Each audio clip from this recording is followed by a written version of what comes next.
പുറത്ത് വന്നുകൊണ്ടിരിക്കുന്ന വിവരങ്ങളിൽ നിന്ന് ജനങ്ങൾക്ക് മനസ്സിലാക്കാൻ സാധിച്ചത് ഇന്ത്യ കണ്ട സുപ്രധാന അഴിമതികളിലൊന്നായി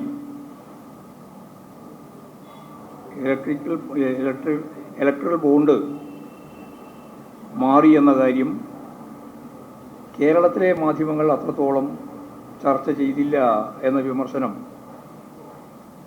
കേരളത്തിലുണ്ട് എന്നുള്ളത് എല്ലാവർക്കും പകൽ വെളിച്ചം പോലെ അറിയാം. നിങ്ങളെ കുറ്റപ്പെടുത്തിയിട്ട് കാര്യമില്ല. നിങ്ങൾ വിചാരിച്ചാലും നടക്കുന്നതല്ല ഈ കാര്യം. കാരണം ഇതിന് പിന്നിൽ വർഗപരമായ രാഷ്ട്രീയമായ കാഴ്ചപ്പാടാണ് ഉള്ളത്. ഇതിലേറ്റവും പ്രധാനപ്പെട്ട ഒരു കാര്യം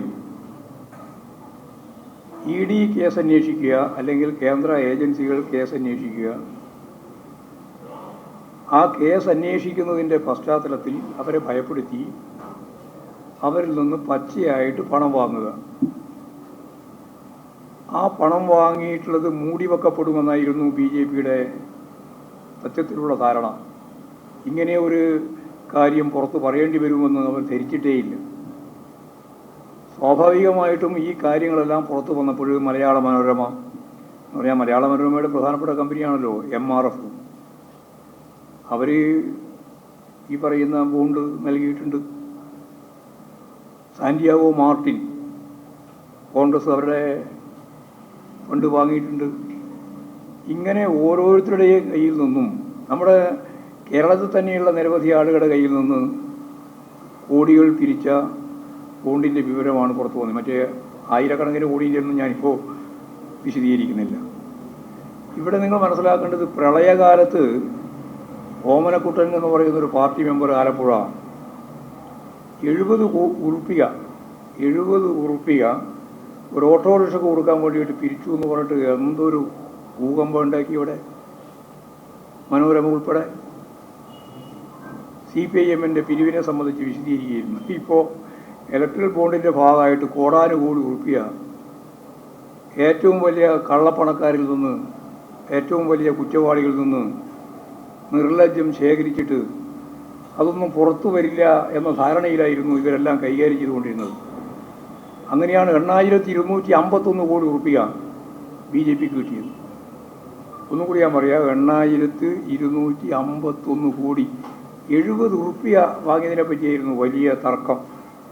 ഓമനക്കുട്ടൻ്റെ 70 ഉറുപ്പിക, അത് എത്രയോ ദിവസം വാർത്തയായിരുന്നു. 8251 കോടി ഉറുപ്പിക BJP വാങ്ങിയതിനെ പറ്റിയും BJP ബലം പ്രയോഗിച്ച് അവരെ ഭീഷണിപ്പെടുത്തി അതിൻ്റെ തുടർച്ചയായിട്ട് ഇങ്ങനെ ഓരോന്നോരോന്നായിട്ട് വാങ്ങിക്കൊണ്ടിരിക്കുന്ന കാര്യത്തെ സംബന്ധിച്ചും യാതൊരു തരത്തിലുള്ള വാർത്തയും യഥാർത്ഥത്തിൽ മലയാളത്തിൽ ഉൾപ്പെടെ സജീവമായിട്ട് വന്നില്ല. കോൺഗ്രസ് നല്ല രീതിയിൽ അതിൻ്റെ ഭാഗമായിട്ട് ഫണ്ട് വാങ്ങിയിട്ടുണ്ട്. 1428 കോടി ഉറുപ്പിക 1428 കോടി ഉറുപ്പിക അവരും വാങ്ങിയിട്ടുണ്ട്. അവസാനത്തെ കണക്ക് വന്നപ്പോൾ അത് 1952 എന്നും വ്യക്തമാക്കിയിട്ടുണ്ട്. ആദ്യമായിരുന്നു 1428, അത് 1952. എന്നിട്ടാണ് ഇപ്പോൾ പറയുന്നത് ബസ്സിന് പൈസയില്ലാന്ന്, ടിക്കറ്റ് എടുക്കാൻ പൈസയില്ലാന്നും പറഞ്ഞിരിക്കുകയാണ്. ഈ പൈസ എവിടെയാണ് പോയത്? ഈ കിട്ടിയ 1952 കോടി ഉറുപ്പിക കോൺഗ്രസിൻ്റെ കയ്യിൽ കിട്ടിയിട്ടുള്ള ബോണ്ട് അടിസ്ഥാനത്തിലുള്ള പണം എവിടെ പോയി? BJP ഗവൺമെൻറ് ഉണ്ട് എന്ന് നിങ്ങളും പറയാം, കോൺഗ്രസിന് ഗവൺമെൻറ് ഒന്നുമില്ലല്ലോ. പക്ഷേ പല രീതിയിലുള്ള സഹായത്തിൻ്റെ ഭാഗമായിട്ടാണ് ഇത്രയും വലിയ ഫണ്ട് അവർ തന്നെ കൊടുക്കുന്ന നില ഉണ്ടായിട്ടുള്ളത്. അതുപോലെ തന്നെ ഇതിൻ്റെ ഭാഗമായിട്ട് കോൺഗ്രസിൻ്റെ തന്നെ പ്രമുഖ വ്യക്തികൾ, വക്താക്കൾ BJPക്ക് 170 കോടി ഉറുപ്പിക ബോണ്ട് കൊടുക്കുന്ന നില ഉണ്ടായിട്ടുണ്ട്. ഇതെല്ലാം വിചിത്രമായ സംഭവമല്ലേ? കോൺഗ്രസിൻ്റെ പ്രമുഖ നേതാക്കൾ ഉൾക്കൊള്ളുന്ന ഒരു കുടുംബത്തിൻ്റെ സംരക്ഷണത്തിന് വേണ്ടി BJPക്ക് 170 കോടി ഉറുപ്പിക ബോണ്ടായിട്ട് കൊടുത്തു എന്നുള്ള കാര്യം ഇപ്പോൾ പുറത്തു വന്നല്ലോ. ഞാൻ പേരൊന്നും പറയാൻ ഉദ്ദേശിക്കുന്നില്ല, നിങ്ങൾക്കെല്ലാം അറിയുന്ന പേര് തന്നെയാണ്.